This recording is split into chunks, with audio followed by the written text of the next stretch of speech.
Wala na.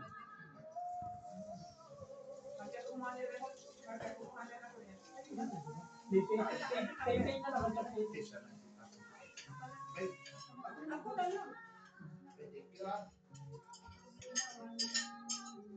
Ang natira na lang dito yung Airpods na pay-pay. Bakit ito sarap? Sa titulo lang nakakamiss yung ganito. Oo, di ba?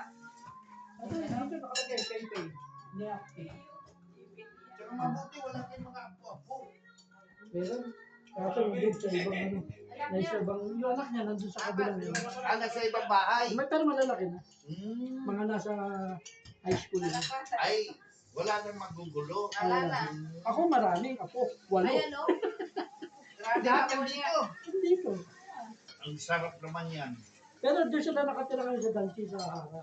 Dati sa bahay ko nakatira. Oh. Kaya sabi ko, huwag na mag-anak ng mag-anak. Dahil pag nag-anak pa kayo, Eh, yung malaki. Labas sibat na kayo. Eh yung ano, yung huli na, okay na sana. Eh yung bago umalis, buntis pala. Nagdagan. Kaya, Ilan yung anak nila bali?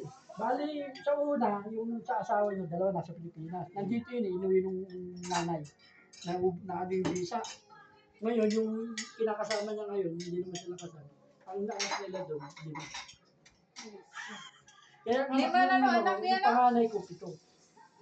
Ang dami. 7 ang apo mo na ito. Parang yung